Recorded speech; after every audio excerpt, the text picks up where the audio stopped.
అనుకున్న సీట్లు రాకపోవచ్చు, కొన్ని త్యాగాలకు సిద్ధమవుదాం, కానీ స్థానిక సంస్థల ఎన్నికల్లో మాత్రం స్థానిక సంస్థల ఎన్నికల్లో అవ్వచ్చు, తర్వాత నామినేటెడ్ పదవుల్లో అవ్వచ్చు, మనకి 1/3 అవకాశం ఖచ్చితంగా ఉంటుంది అని చెప్పి. ఆ 1/3 అవకాశం, 1/3 ప్రయారిటీ జనసేన పార్టీకి ఇప్పుడు ఉండే అవకాశం ఉంటుందా? ఎందుకంటే టీడీపీ నుంచి కూడా చాలామంది ఆస్పిరెంట్స్ ఉన్నారు. అంటే ఒకటి ఈ 3 పార్టీల మధ్య ఒక ఫార్ములా ఏదో 10-3-1 6-3-1 అనే ఒక ఫార్ములా ఏర్పడింది అన్నారు కదా. 3 అంటే ఆల్మోస్ట్ 1/3.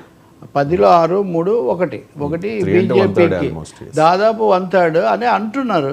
కానీ మనుషులు ఎవరు అని, రెండోది అవసరమైతే కొంచెం సడలించుకుంటామని కూడా తెలుగుదేశం చెప్పిందని అంటున్నారు. ఇక్కడ రవిశంకర్ ఆంధ్రప్రదేశ్లో పార్టీల మధ్య విధేయతలకు సంబంధించిన యుద్ధాలు జరుగుతున్నాయి. అంటే ఎవరు ఎక్కువ విధేయులు, ఎవరు ఎక్కువ త్యాగం చేశారు, ఎవరు ఎక్కువ రోజుల నుంచి దూరంగా ఉన్నారు. మన బుద్ధా వెంకన్న లాంటి వాళ్ళేమో బయటపడిపోయి ఇవన్నీ మాట్లాడేశారు, హెచ్చరికలు ఇవన్నీ కూడా చేశారు అనుకోండి. కానీ అది కాకుండా మీరు చూడండి, మీడియాలో సోషల్ మీడియాలో చూస్తే కనీసం 3వ వంతు హెడ్డింగ్స్ ఇవే కనిపిస్తున్నాయి. వీళ్ళు హఠాత్తు ఈరోజు కూడా ఒక పత్రికలో పతాక శీర్షిక ఏంటంటే తిరుమల తిరుపతి దేవస్థానంలో అప్పుడు దూరమైన వాళ్ళందరూ కూడా ఇప్పుడు మేమే టీడీపీ అని చెప్పి ఇక్కడ ముందుకు వస్తున్నారు అని.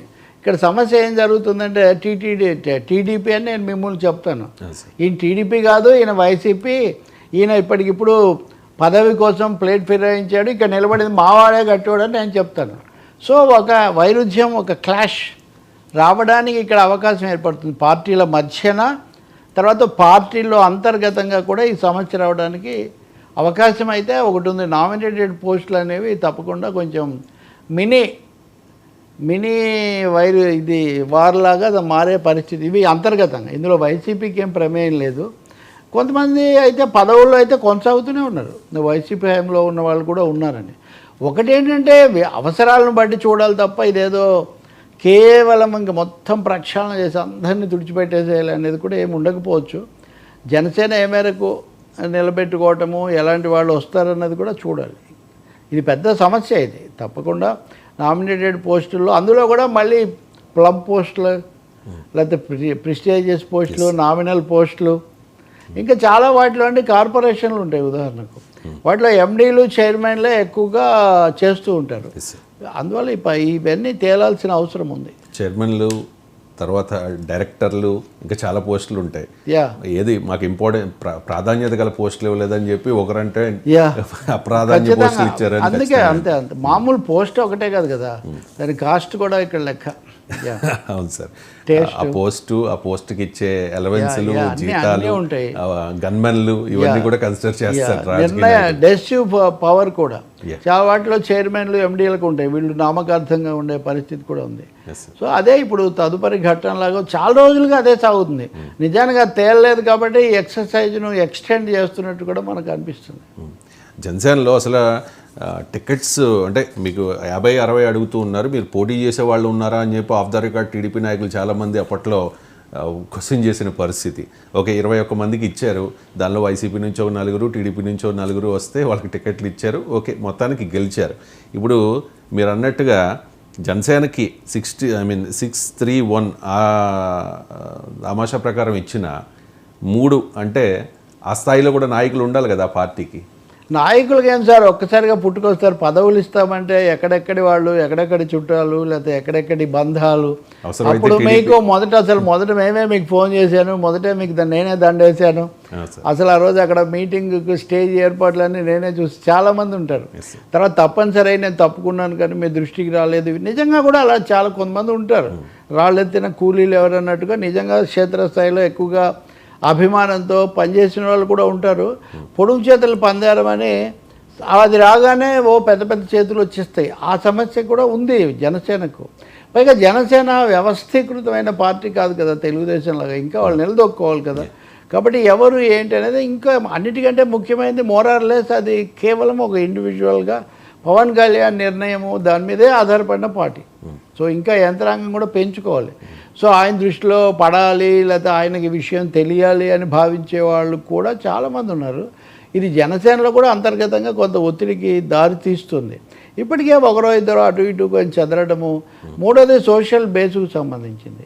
నాలుగోది త్యాగరాజులు. ఈ త్యాగరాజుల్లో ఎవరు ఎక్కువ త్యాగాలు చేశారు? అక్కినేని నాగేశ్వరరావు కనీసం అరడజన్ త్యాగాలన్నా లేకపోతే ఆ సినిమాలో నటించారని పూర్వం ఒక ఇది ఉండేది. అట్లాగే జనసేనలో కూడా త్యాగరాజులు ఎవరు అనేది కూడా ఉంది. ఇవన్నీ ఇక్కడ క్లాష్ కాబోతున్నాయి అనడంలో ఏమీ సందేహం లేదు. ఇదేం సజావుగా ఉండదు. కాకపోతే ఒకటి, అధికారం అంటూ వచ్చిన తర్వాత అధికార పీఠాన్ని అంటిపెట్టుకొని ఇవన్నీ చేస్తారు. బట్ జరుగుతుంది, ఆ క్లాష్ అయితే జరుగుతుంది. టీడీపీలో ఎక్కువ అసంతృప్తి ఉంది.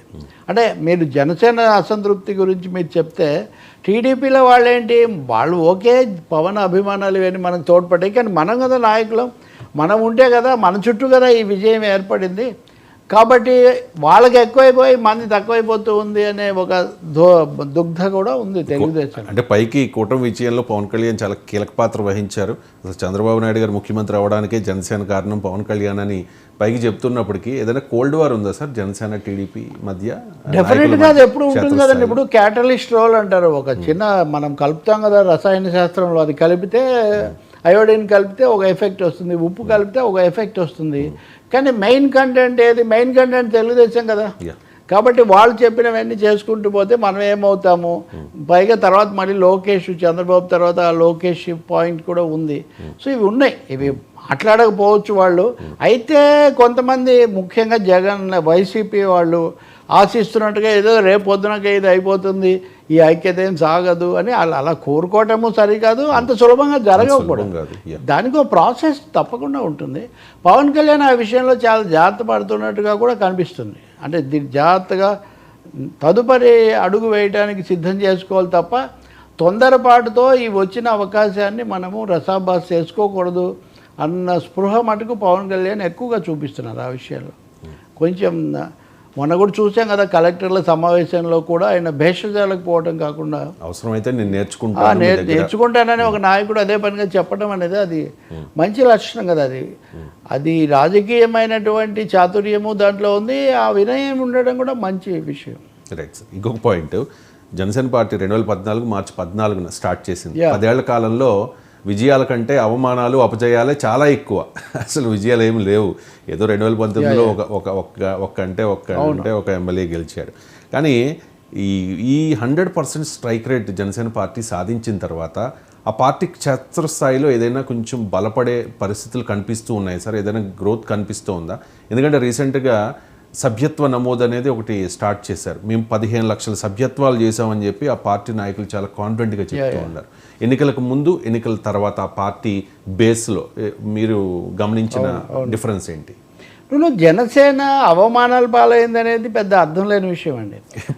నేను చెప్తున్నా, అంటారు ఆయన కార్యకర్తలను ఏమనాలి, ప్రబోధించడానికి, ఉద్యుక్తులను చేయడానికి ఆ మాట అనొచ్చు. కానీ రాజకీయాల్లో అవమానాలు ఎక్కడ ఉంటాయండి? చాలా పెద్ద పెద్ద వాళ్ళే ఓడిపోతారు, డిపాజిట్లు కూడా కోల్పోతారు, కనపడరు.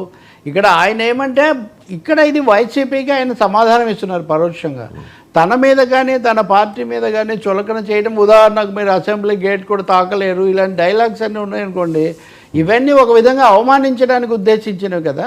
వీటన్నిటిని తట్టుకొని మనం ముందుకు వచ్చాము. నిజానికి 10 ఏళ్లలో ఒక పార్టీ నాయకుడు ఉప ముఖ్యమంత్రి కావటము, 21 స్థానాలు తెచ్చుకోవడం 100% స్ట్రైక్ రేట్తో, అది చాలా గణనీయమైన విజయం అండి. అది అంతకుముందు ప్రజారాజ్యం పార్టీ కూడా మొదటి ఎన్నికల్లోనే 18 స్థానాలు 21% ఓట్లు కొన్ని చోట్ల తెచ్చుకోవడం అనేది పెద్ద విజయం అండి. అంటే అప్పుడు ప్రజారాజ్యం కానీ అంతకుమించి ఇప్పుడు జనసేన, ఇంకోటి జనసేన మొదటి ఎన్నికల్లో విజయంలో భాగస్వామి అయింది. రెండోసారి పునాది ఏర్పడింది. 19లో వాళ్ళు ఓడిపోయినప్పటికీ కూడా పవన్ కళ్యాణ్ యొక్క ఆరా కానీ ఆయన అప్పీలు వెళ్ళడానికి, అందుకే ఆయన కమ్యూనిస్టులతో కలిసాడు. కమ్యూనిస్టులతో కలవడం వల్ల సమస్యలు, వాటి మీద ఒక మిలిటెన్సీ, లోకల్గా సభలు, వీటన్నిటికీ ఒక ప్రాతిపదిక ఆయన వేసుకున్నారు. తర్వాత ఇటు వచ్చారు. అయితే ఇప్పుడు జరగాల్సింది యంత్రాంగం నిర్మించుకోవటం. యంత్రాంగం నిర్మించుకోగలరా లేదా అన్న దాని మీద ఆధారపడి ఉంటుంది. కానీ జనసేన స్పష్టంగా ప్రూవ్ చేసింది ఏంటంటే, ఒక థర్డ్ పార్టీకి ఇక్కడ స్కోప్ ఉంది, ఒక అవకాశం ఉంది. బీజేపీ రాదు ఆంధ్రప్రదేశ్లో వీలైనంత వరకు. కాంగ్రెస్ ఈయనే పొత్తు పెట్టుకొని వాళ్ళతో ఉండటం వల్ల తప్ప బీజేపీ సొంతంగా గెలిచేంత పరిస్థితి వాళ్ళకు లేదు. ఎక్కువ స్థానం